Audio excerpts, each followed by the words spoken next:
The great spiral arm of the galaxy stretched endlessly before them, dotted with thousands of civilizations that had risen and fallen over millions of years. Among these countless worlds, 12 species had achieved something remarkable. They had learned to work together. The Galactic Council had maintained peace across their territories for over 3,000 years, a feat that seemed impossible given the vastly different nature of each member species. High Arbiter, Valen pressed his scaled fingers against the smooth surface of the observation deck, watching the swirling nebula beyond. His reptilian eyes reflected the purple and gold gases that danced in the cosmic winds. The Draknari had been the first to propose the council, back when their world was young and their people still believed in cooperation between different kinds of life. "The humans have responded to our invitation," announced Councillor Thane, her crystalline form shimmering as she approached. The Nethri communicated through harmonic frequencies that resonated through their gem-like bodies, but the universal translators made conversation possible between all species. Valen turned his massive head toward her.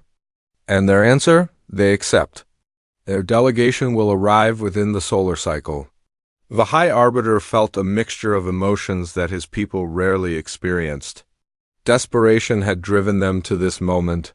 For the first time in the Council's history, they were inviting a species that had not yet achieved interstellar travel on their own. Earth's humans had barely reached their own moon when the Council first took notice of them. That was nearly a century ago in their time. "The others are not pleased," Thane continued, her crystalline voice carrying undertones of concern. "Minister Kale of the Quailans believes this decision will weaken our standing. The Lumians question whether flesh-based life forms can comprehend energy manipulation at the levels we require." Valen's tail swished with irritation. "They question this because they have not seen what we have seen. The void shard grows stronger with each passing day. Our greatest minds have studied it for 2 full cycles, and we are no closer to understanding its nature than when we first discovered it." The void shard, even thinking about it, made Valen's scales tighten with anxiety. The ancient weapon had been found in the ruins of a dead civilization at the edge of Council space. When their archaeological team activated it, thinking it was some kind of cultural artifact, it had begun consuming matter at the molecular level. Not destroying it, not converting it to energy, but making it cease to exist entirely. 3 research stations had been lost before they managed to contain it in a specialized holding facility. But containment was not a solution. The shard's influence was growing, and their scientists estimated they had perhaps 10 solar cycles before it would break free and begin consuming entire star systems. "The humans are primitive," Valen said, more to himself than to Thane. "Their technology is crude, their understanding of physics limited. They still use chemical rockets to leave their atmosphere and fight wars over resources that could be synthesized in any matter compiler." "Then why invite them?" Thane asked, though her harmonic tone suggested she already knew the answer. "Because primitive minds see solutions that advanced ones cannot. When the ethereals encounter a problem, they meditate on it for cycles until they achieve perfect understanding. When the Syntheri face a challenge, they calculate every possible outcome before taking action. When the Quailans confront an obstacle, they shift their molecular structure to phase around it." Valen moved away from the observation deck and walked toward the central chamber where the council would soon convene. His heavy footsteps echoed in the vast corridors of the station, which had been built to accommodate the diverse physical needs of all member species. Some areas were filled with the thick atmosphere the Quailans required, others maintained the precise electromagnetic fields that sustained the Lumians. "The humans," he continued, "approach problems differently. Our observers have watched them for decades. When they encounter something they do not understand, they do not wait for perfect comprehension. They experiment, they try different approaches, they fail and try again. Their whole history is filled with stories of impossible achievements accomplished through stubborn refusal to accept defeat." Thane's form flickered with what might have been amusement. "You speak of them with something approaching admiration." "I speak of them with desperation," Valen corrected. "Admiration is a luxury we cannot afford." If the void shard cannot be stopped, it will consume everything we have built. Our perfect peace, our advanced civilizations, our carefully balanced society, all of it will become nothing more than empty space. The central chamber was already filling with representatives from the other council species. The ethereals floated in their meditation spheres, their translucent forms barely visible. The Synthery delegation stood in perfect formation, their mechanical bodies gleaming under the station's artificial lighting. The Quailans existed as shifting clouds of gas contained within force fields, while the Lumians appeared as patterns of pure energy dancing in specialized projection units. Each species had achieved technological mastery in their own way. The ethereals could manipulate matter through focused thought. The Synthery had uploaded their consciousness into mechanical bodies that could be upgraded and modified at will. The Quailans had transcended solid form entirely, becoming beings of living gas that could exist in multiple states simultaneously. The Lumians had evolved beyond physical existence, becoming pure energy entities that could travel at the speed of light, and now they were about to welcome humans, who still ate biological matter for sustenance and required primitive life support systems to survive in space. The human delegation has arrived, announced the station's artificial intelligence. They are requesting permission to dock at Bay 7. Valen straightened his massive frame and adjusted the ceremonial robes that marked his position as High Arbiter. Grant them permission. Have them escorted to the visitor quarters. We will convene the formal session once they have had time to adapt to our environment. As the other council members took their positions, Valen found himself wondering if this desperate gamble would save them or merely delay the inevitable. The humans were about to enter a chamber filled with beings who could reshape reality with their thoughts, transcend physical form, and manipulate the fundamental forces of the universe. And yet, as he watched the primitive human shuttle dock with their advanced station, Valen felt something he had not experienced in many cycles: hope. Perhaps the solution to their greatest crisis would come not from the heights of technological achievement, but from the simple determination of a species that had never learned to give up. The day they let Earth join was about to begin, and with it, everything would change. The human shuttle felt impossibly small as it approached the council station. Ambassador David Reed pressed his face against the porthole, watching the massive structure grow larger with each passing moment.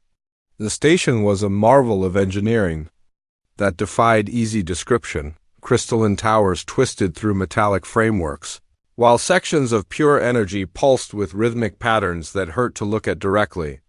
First time seeing something this advanced? Asked Dr. Emma Wilson, settling into the seat beside him.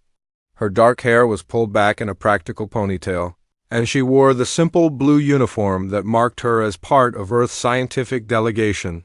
First time seeing anything this advanced, Reed replied. The photographs from our long-range telescopes didn't do it justice. This thing is larger than some of our cities. Wilson nodded, her attention focused on the data pad in her hands. She had been studying the limited information the council had provided about the void shard, though she suspected they were only sharing a fraction of what they knew. The mathematical models made little sense. How could matter simply cease to exist without releasing energy or leaving trace elements behind? Dr. Wilson, called Captain Tom Hayes from the shuttle's cockpit, you might want to see this. The docking bay we're approaching isn't designed for anything with our atmospheric requirements. Wilson unbuckled her safety harness and moved forward to look through the cockpit window. The docking bay was a vast space filled with what appeared to be different environmental zones. Some areas were filled with thick, swirling gases, others contained geometric patterns of light that pulsed in complex sequences. She could see mechanical figures moving through one section, while translucent beings floated in another. They're adapting a section for us, Hayes continued. Look at that. As they watched, a portion of the docking bay began to change. Walls formed from what looked like liquid metal, creating an enclosed space. Atmosphere generators extended from the ceiling, and artificial gravity generators activated with a low hum that they could feel through the shuttle's hull. They built us a custom environment in about 30 seconds, Reed said, his voice filled with awe. What are we doing here, Emma? These beings are so far beyond us that we might as well be insects. Wilson was quiet for a moment, studying the display. Maybe that's exactly why they need us, she said finally. Sometimes being too advanced is its own limitation. The docking process was surprisingly smooth, though the shuttle's primitive systems struggled to interface with the station's advanced technology. As they disembarked, they were greeted by a figure that appeared to be made of living crystal. Its form shifted and changed as it moved, refracting light in patterns that created an almost hypnotic effect. "Welcome to Council Station Harmony," the being said, its voice emerging from harmonic resonances within its crystalline body. "I am Counselor Thane of the Nethri. I will serve as your guide during your initial period of adaptation." The humans followed Thane through corridors that seemed to adjust themselves to their presence. The lighting became softer, the atmosphere more comfortable, and the gravity more familiar. Wilson realized that the station was constantly monitoring their biological needs and making microscopic adjustments to keep them comfortable. "The Council is eager to begin discussions regarding the current crisis," Thane continued as they walked. "However, we understand that your species requires time to process new information. We have prepared quarters for your delegation and established a workspace where you can examine the data we have gathered." Reed was about to respond when they entered a vast chamber that took his breath away. The space was filled with beings unlike anything in Earth's imagination. Clouds of gas moved with obvious intelligence, while patterns of pure light danced in the air. Mechanical figures stood in perfect formation, their bodies gleaming with an inner radiance that spoke of technology beyond human comprehension. "The Council will convene in 6 standard hours," Thane announced. "This will allow you time to review the information we have compiled regarding the Void Shard incident." Wilson stepped forward, her scientific curiosity overcoming her awe. "Could we see the actual data? Not just summaries or translations, but the raw observational information?" Thane's crystalline form flickered with what might have been surprise. "The raw data is ... extensive. It contains measurements and spectrums your species cannot perceive and calculations that utilize mathematics your people have not yet developed." "We'd like to see it anyway," Wilson insisted. "Sometimes fresh eyes can spot patterns that experts miss." The workspace they were given was a marvel of adaptive technology. Displays formed from thin air, showing 3-dimensional models that could be manipulated with simple gestures. The data about the Void Shard was indeed overwhelming, measurements of energy signatures that had no names in human language, mathematical proofs that stretched across dimensions Wilson couldn't visualize, but as she studied the information, something began to bother her. The alien scientists had approached the problem with incredible sophistication, analyzing every possible aspect of the phenomenon. They had measured quantum fluctuations, dimensional distortions, and energy patterns that existed in parallel realities. Their work was brilliant and thorough, and yet they had missed something fundamental. "Tom," she called to Captain Hayes, who was studying tactical reports about the shard's effects. "Look at this consumption pattern. What does it remind you of?" Hayes joined her at the display, frowning as he studied the data. "It's spreading outward from the initial point of contact. The rate of expansion is increasing, but not uniformly. It's faster in some directions than others." "Exactly. It's following the path of least resistance, just like water flowing downhill or fire spreading through dry grass. The aliens are treating this like some kind of exotic physics phenomenon, but what if it's actually following basic principles that we understand?" Wilson began pulling up different data sets, comparing the shard's expansion patterns with simple models of thermodynamic systems. The correlation was not perfect, but it was there, subtle patterns that suggested the Void Shard was not some incomprehensible alien technology, but something that followed rules humans had been studying for centuries. "The problem is that they're thinking too big," she said, her excitement growing. "They're trying to understand this thing using advanced theories about dimensional manipulation and quantum consciousness. But what if the solution is simpler than that?" Hayes nodded slowly. "You're thinking like an engineer instead of a theoretical physicist." Sometimes the most complex problems have simple solutions. Wilson turned back to the data, her mind racing. The void shard was consuming matter by converting it into something the aliens called negative space, a term that meant nothing to human science but described something that behaved remarkably, like a phase transition in basic physics. I need to run some calculations, she said. Basic ones, using principles that any first-year engineering student would understand. If I'm right, then the Council has been overthinking this problem from the very beginning. As Wilson worked, Hayes studied the tactical reports with growing concern. The aliens had lost 3 research stations to the shard, and their projections suggested that it would break containment within days. Their evacuation plans were complex and elegant, designed to relocate billions of beings across multiple star systems, but evacuation was not a solution. It was an admission of defeat. "Emma," he said quietly, "I think you're right about them overthinking this. I've been reading their contingency plans, and they're all based on retreating and containing. None of them involve actually fighting back." Wilson looked up from her calculations. "What do you mean?" "I mean that these beings have become so advanced that they've forgotten how to solve problems by breaking things. They manipulate matter with their thoughts, phase through solid objects, and exist as pure energy. When they encounter something they can't control, their first instinct is to study it and understand it perfectly before taking action. And if they can't understand it?" Hayes smiled grimly. "Then they assume it can't be stopped." "But humans have been solving problems we don't understand for thousands of years. Sometimes the best solution is to hit something with a bigger hammer." Wilson stared at her calculations, a wild idea beginning to form in her mind.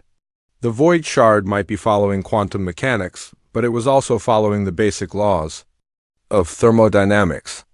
And if that was true, then maybe the solution wasn't to understand it perfectly, but to disrupt it in ways that would make it collapse back on itself. "I need to talk to the Council," she said. "I think I know how to stop this thing."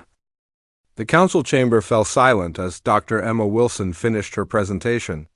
The holographic displays around her showed simple diagrams that looked primitive compared to the complex dimensional models the alien scientists had been using. Basic thermodynamic equations filled the air, mathematics that human children learned in school, but which seemed to confuse beings who could manipulate the fundamental forces of reality. High Arbiter Valen was the first to speak. "Dr. Wilson, your proposal is ... interesting, but surely you understand that we have already explored conventional approaches to this problem. The void shard operates on principles that transcend basic physics." Wilson remained standing at the center of the chamber, surrounded by beings who represented the pinnacle of galactic civilization. The ethereals floated in their meditation spheres, their translucent forms flickering with patterns of deep thought. The Synthery delegation stood, motionless, their mechanical bodies processing her words through quantum computers that operated faster than human neurons could fire. "With respect, High Arbiter," Wilson said, "I think you've been looking at this problem from the wrong perspective. You've been trying to understand the void shard as if it were a piece of advanced technology, but what if it's actually something much simpler?" Minister Kale of the Quailans spoke, his gaseous form shifting colors as he communicated. "Simple? This phenomenon erases matter from existence without releasing energy. It creates zones of absolute nothingness that expand in patterns we cannot predict. How can such a thing be simple?" "Because it's not actually erasing matter," Wilson replied. "It's converting it into a different phase state. Look at the expansion patterns. They follow the path of least resistance, just like any other physical process. The rate of expansion increases when it encounters certain types of matter and decreases when it encounters others. That's not mysterious. Alien technology, that's basic thermodynamics." Counselor Thane's crystalline form resonated with harmonics that suggested skepticism. "Even if your analysis is correct, how does this help us? Our most advanced containment systems cannot slow the shard's growth. Our dimensional manipulators cannot affect its expansion. What could your ... primitive methods possibly accomplish? Wilson had expected this reaction. She had spent hours studying the Council's previous attempts to contain the shard, and each one had been incredibly sophisticated. They had tried to contain it with force fields that existed in 11 dimensions. They had attempted to redirect its energy through quantum tunneling arrays. They had even tried to communicate with it using consciousness bridging technology. All of their solutions had one thing in common. They were trying to match the shard's complexity with equal complexity. "You're fighting fire with fire," Wilson sighed. "You're trying to solve a quantum problem with quantum solutions. But sometimes the best way to stop something complex is to hit it with something simple." Captain Hayes stepped forward from the human delegation. "Dr. Wilson, explain the nuclear option." The temperature in the chamber seemed to drop. The Lumians, who existed as pure energy, flickered with what might have been alarm. The ethereals emerged from their meditation spheres, their attention focused entirely on the humans. "Nuclear weapons?" Valen's voice carried a mixture of disbelief and horror. "You propose to detonate nuclear weapons near the void shard?" "Not near it," Wilson corrected. "Around it. In a very specific pattern designed to create quantum interference. The shard converts matter by exploiting quantum uncertainty at the molecular level. If we create enough random quantum fluctuations in its immediate vicinity, we can disrupt its conversion process." The reaction was immediate and intense. The Synthery delegation began communicating with each other through rapid electronic pulses. The Quailans swirled in agitated patterns, their gaseous forms shifting through spectrums of color that suggested distress. The ethereals floated higher in their spheres, as if trying to distance themselves from the very concept. "The calculations are all wrong," announced Prime Synthetic Unit 7 of the Synthery. "Nuclear fusion reactions would create massive thermal disruption but minimal quantum interference. The probability of success is approximately 12%. 12% is better than 0%, Hayes said bluntly. "And 0% is what you've achieved so far with your advanced methods." The chamber erupted in harmonics, electronic pulses, and energy patterns that the universal translators struggled to interpret. Wilson could sense the overwhelming rejection of her proposal, but she had expected this reaction. The Council species had become so advanced that they had forgotten how to embrace calculated risks. "There are other problems," said Ethereal Master Kren, his translucent form pulsing with concern. "The quantum disruption you describe would require precise coordination of multiple nuclear detonations. The timing would need to be accurate to within nanoseconds across distances of several light minutes. Even with our most advanced technology, such precision would be nearly impossible to achieve." Wilson smiled for the first time since entering the chamber. "That's where human technology actually has an advantage. We've been building nuclear weapons for over a century. We understand explosive timing, coordination, and delivery systems in ways that you don't. Your species learned to manipulate matter directly, so you never developed the crude but effective techniques we use." She gestured to the holographic display, bringing up images of human military technology. Compared to the elegant energy constructs and dimensional manipulators of the Council species, human weapons looked primitive and brutal. But they were also simple, reliable, and designed to work under the worst possible conditions. "The warheads would need to be modified," Wilson continued. "We'd need to enhance the quantum disruption effects and reduce the thermal output. But the basic delivery systems, the timing mechanisms, the coordination protocols, all of that is technology we've already mastered. Even if your approach could work," Valen said slowly, "the cost would be enormous. We would need to sacrifice hundreds of vessels to deliver enough warheads to create the effect you describe. The quantum backlash alone could damage nearby star systems. The cost of doing nothing is higher," Wilson replied. "Your own projections show that the shard will break containment within days. When that happens, it won't stop until it has consumed everything in its path. We're talking about the potential destruction of entire civilizations." The chamber fell silent again as the Council members processed this information. Wilson could see the conflict in their reactions. the logical recognition that she might be right, balanced against their instinctive revulsion at her proposed solution. There is another factor to consider, Hayes added. The humans are willing to take the risks that this operation would require. Our people have experience with dangerous missions that have low probability of success. We're not asking you to sacrifice your own people for this attempt. You would volunteer for a mission that has only a 12% chance of success? Asked Thane. We've won battles with worse odds, Hayes replied. Sometimes victory isn't about having the best plan or the most advanced technology. Sometimes it's about being willing to try something that everyone else thinks is impossible. Wilson brought up another display showing her detailed calculations about the quantum disruption pattern. The key is randomness. The shard's conversion process relies on quantum uncertainty, but it follows predictable patterns. If we can create enough truly random quantum events in its vicinity, we can overwhelm its ability to process the uncertainty. And nuclear weapons create random quantum events? Valen asked. Nuclear weapons create chaos, Wilson corrected.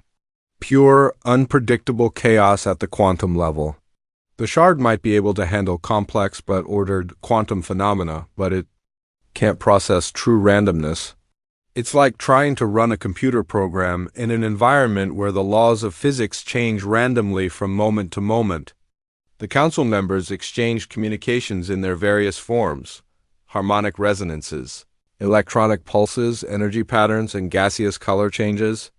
Wilson waited, knowing that she had presented them with their only viable option, even if it horrified them. Finally, Valen spoke. Dr. Wilson, your proposal is crude, dangerous, and has a low probability of success. It goes against every principle of advanced problem-solving that our civilizations have developed. Wilson felt her heart sink, but Valen continued. However, it is also the only proposal that offers any hope of stopping the Void Shard. If you are willing to attempt this mission, the Council will provide whatever resources and support you require. The chamber filled with patterns of reluctant agreement. Wilson realized that she had just committed humanity to its most dangerous mission in history, but she also knew that they had no choice. The Void Shard would not stop itself, and sometimes the most advanced solution was to think like a human. We'll need to begin preparations immediately, she said. Time is running out. The war room buzzed with activity that no one had expected to see. For the first time in Council history, humans were giving orders to alien civilizations. Captain Tom Hayes stood at the center of the massive holographic display, coordinating the movements of a fleet that combined technology from 12 different species. The Nethri crystal ships need to maintain position at grid reference 7 Alpha, Hayes announced, his voice carrying across the chamber through universal translators. Their harmonic resonance will help synchronize the timing of the nuclear detonations. Synthery units, I need you to integrate your quantum computers with our targeting systems. The scene would have been impossible to imagine just days earlier. Ethereal meditation spheres floated alongside human military shuttles.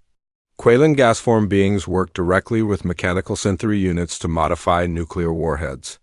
Energy-based.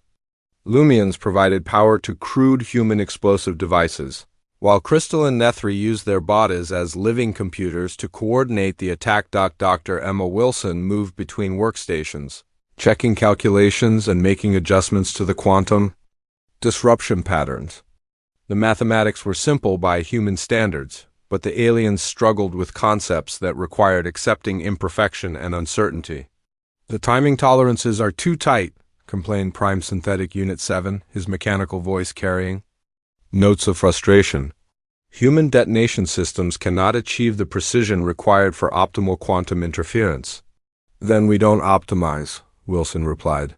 We create enough random detonations that precision becomes irrelevant. Sometimes the best solution is to overwhelm a problem with quantity instead of quality.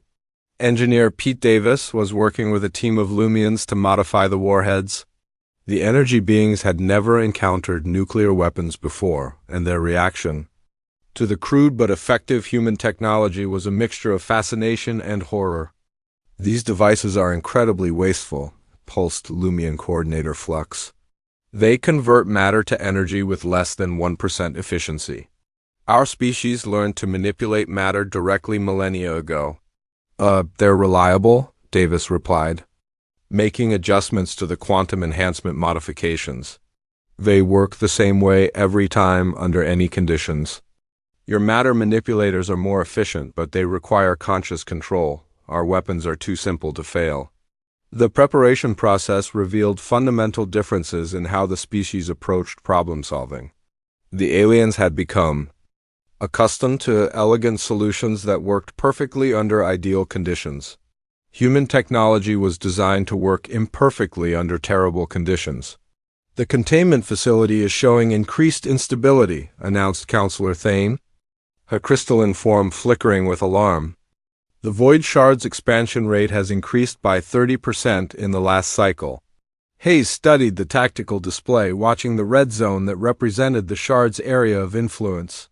It was growing faster than their projections had predicted. And they were running out of time. How long until the containment fails completely? He asked. 18 hours, assuming current expansion rates, Thane replied. If the rate continues to increase, possibly less. Wilson looked up from her calculations. Then we launch in 12 hours. The modifications aren't complete, but we can finish them in transit. The Alien Council members exchanged rapid communications. The concept of launching an incomplete mission went against every instinct they had developed over millennia of careful planning and perfect execution. Dr. Wilson, said High Arbiter Valen, our projections indicate that incomplete modifications will reduce the success probability from 12% to approximately 4%. 4% is still better than 0%, Wilson replied. And 0% is what we'll have if we wait for the containment to fail. Hayes began issuing orders to the fleet commanders. Human military doctrine emphasized adaptability and the ability to improvise under pressure. The aliens had to learn these concepts in real time as their carefully planned mission turned into a desperate race against time. The mixed fleet that assembled around the containment facility was unlike anything the galaxy had ever seen. Sleek alien vessels with hulls that seemed to bend light around them flew alongside battered human cargo ships loaded with nuclear weapons. Energy beings provided power to mechanical constructs, while gaseous entities coordinated with solid matter, species in ways that had never been attempted before. All units, this is command, Hayes announced over the fleet communication network. Remember, we're not trying to win a battle. We're trying to create chaos. The more random and unpredictable our attack pattern, the better our chances of success. The concept of deliberately creating chaos as a strategy was foreign to most of the alien species. Their military doctrines emphasized precision, coordination, and perfect execution. But as they watched the human crews prepare their weapons with casual efficiency, they began to understand something about their new allies. The humans are not trying to control the outcome, observed Ethereal Master Kren to his fellow council members. They are embracing uncertainty as a tool. This is a fundamentally different approach to problem solving. It is crude and inefficient, replied Minister Kale of the Quailans. But I am beginning to understand why it might be effective against a phenomenon that exploits quantum uncertainty. Wilson was making final adjustments to the quantum disruption calculations when alarms began sounding throughout the fleet. The containment facility was failing faster than anyone had predicted. All units, we are moving to immediate launch, Hayes announced. The void shard is breaking containment. We have perhaps 2 hours before it begins consuming nearby star systems. The fleet moved toward the containment facility with a mixture of coordination and chaos that somehow worked. The aliens had never experienced anything like it, a military operation that combined precise timing with deliberate randomness. Advanced technology with crude but effective weapons. First wave, begin your approach, Hayes ordered. Remember, we want the detonations to be as random as possible. Don't try to target specific points. Just create as much quantum chaos as you can. The modified nuclear warheads began detonating around the containment facility in patterns that looked chaotic but followed Wilson's mathematical models. Each explosion created waves of quantum uncertainty that rippled through space-time, disrupting the orderly processes that the void shard used to convert matter. "The shard is responding to the disruption," announced Thane, monitoring the quantum sensors. "Its expansion rate is fluctuating wildly." "That's exactly what we want," Wilson replied. "The fluctuations mean it's struggling to maintain its conversion process." "Second wave, begin your attack run." The battle was unlike anything the galaxy had ever witnessed. There were no enemy ships to fight, no tactical maneuvers to execute. Instead, hundreds of vessels from 12 different species coordinated to create the most spectacular display of controlled chaos in galactic history: nuclear. Fires bloomed in patterns that followed no military doctrine but somehow made perfect sense. The quantum disruption waves interfered with each other in ways that created even more randomness, overwhelming the void shard's ability to process the uncertainty. "The containment field is collapsing," reported a Synthery unit. "But the shard's expansion has stopped." Wilson watched her displays with growing excitement. The quantum chaos was working exactly as she had hoped. The void shard was no longer able to maintain its ordered conversion process in the face of truly random quantum events. "Third wave, final attack run," Hayes ordered. "Pour everything we have into the center of the disruption field." The last wave of nuclear detonations created a quantum storm that lit up space for light years in all directions. The void shard, faced with levels of randomness that it could not process, began to collapse in on itself. "The phenomenon is retreating," Thane announced, her crystalline form pulsing with patterns of amazement. "It's contracting back toward its original position." Wilson felt a moment of triumph, but she knew the battle was not over. "All units, maintain the quantum disruption.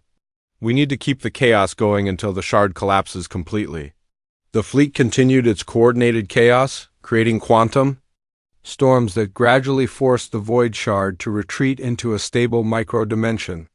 The ancient weapon that had threatened to consume the galaxy was finally contained, not by advanced technology or perfect understanding, but by the simple human principle of hitting a complex problem with enough controlled chaos to make it surrender.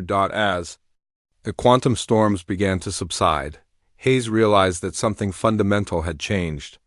The aliens were no longer following human orders out of desperation. They were following them because the human approach had proven more effective than their own advanced methods. "Mission accomplished," he announced to the fleet. "The void shard is contained. All units return to base." But as the mixed fleet began its journey back to Council Station Harmony, everyone knew that the real victory was not just stopping the shard, it was proving that sometimes the most advanced solution was to think like a human.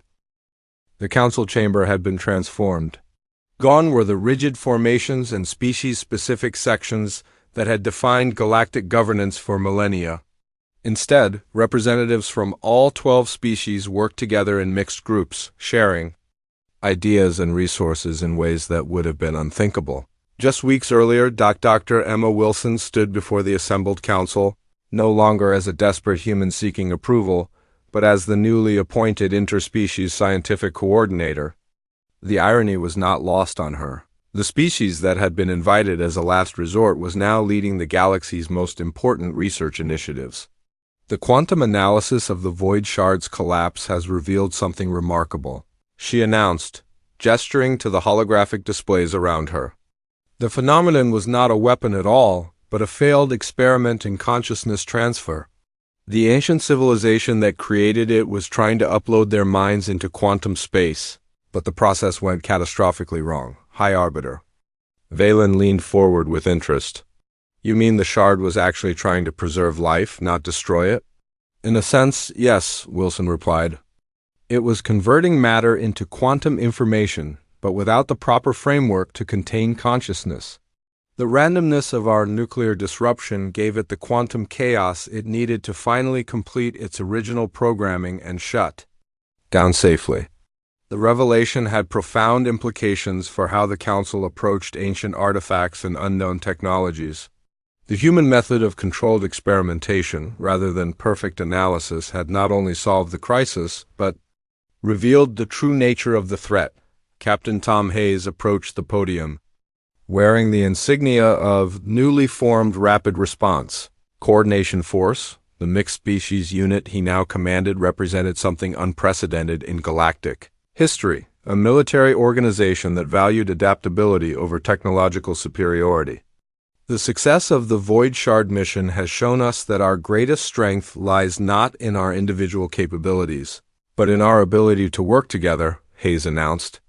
The new rapid response protocols will emphasize cross-species cooperation and flexible problem-solving approaches.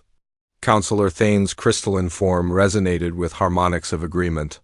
The Nethri delegation has voted to adopt human communication protocols for all future scientific collaborations.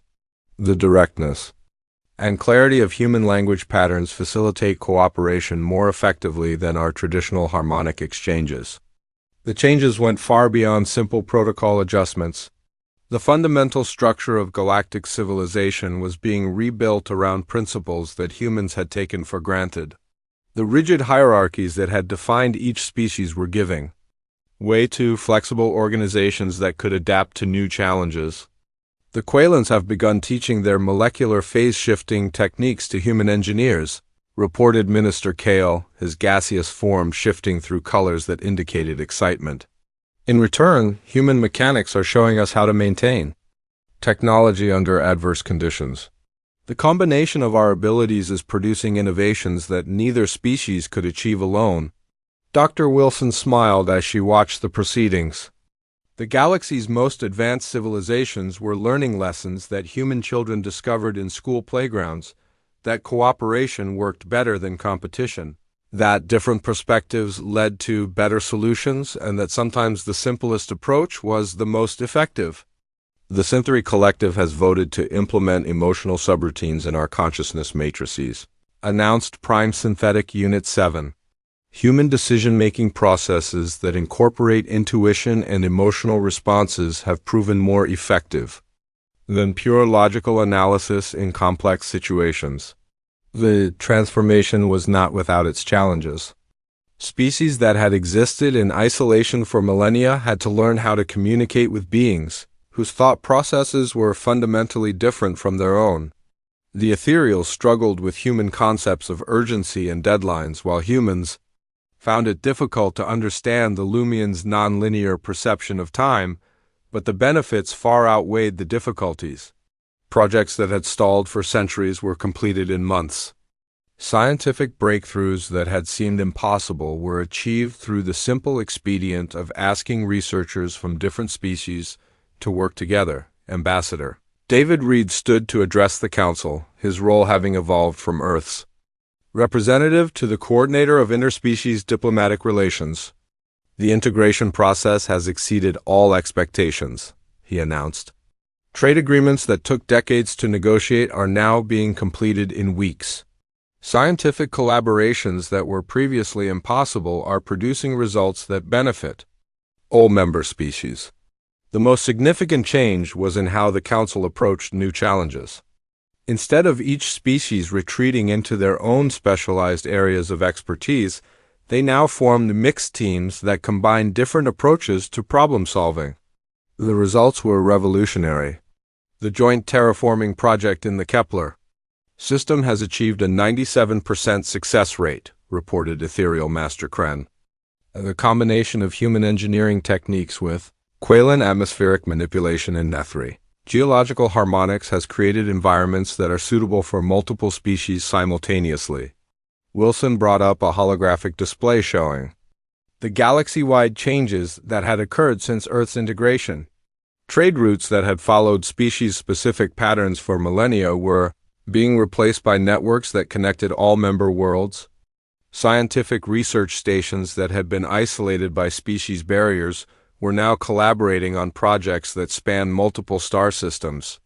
The most important change, Wilson said, is not in what we've accomplished, but in how we think about problems. The Council used to approach challenges by seeking perfect understanding before taking action.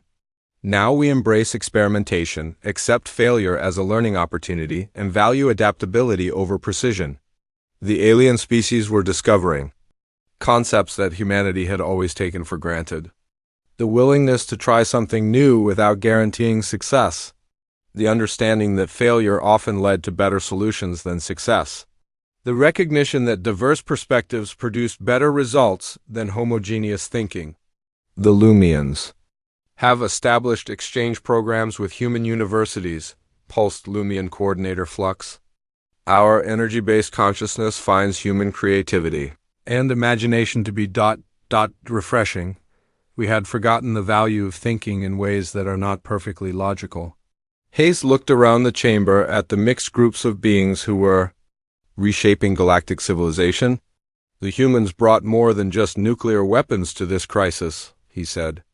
We brought the understanding that the best solutions often come from the most unexpected places.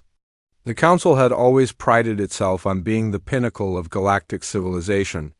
Its members had achieved technological mastery, perfect social organization, and advanced understanding of the universe's fundamental laws. But they had also become rigid, predictable, and unable to adapt to truly unexpected challenges. The day we let Earth join was the day we remembered what we had lost, High Arbiter Valen announced.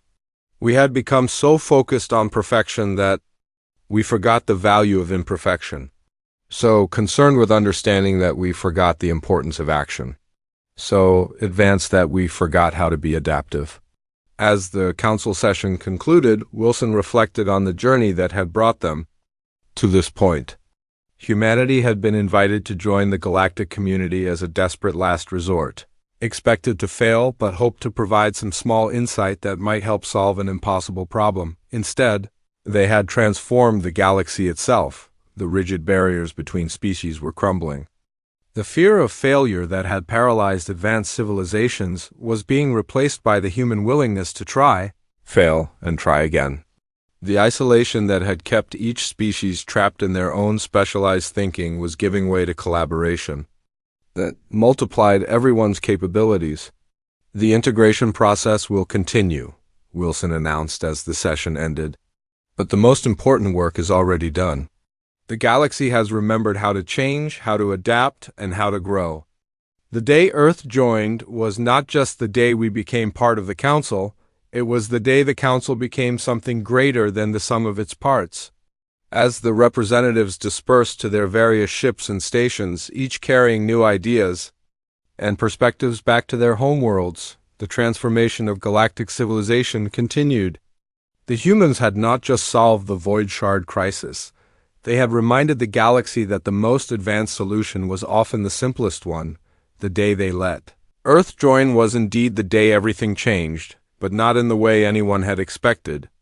The galaxy had gained more than a new member species. It had rediscovered the fundamental truth that diversity, adaptability, and the courage to try the impossible were the real foundations of advanced civilization. And in the end, that was the most human lesson of all.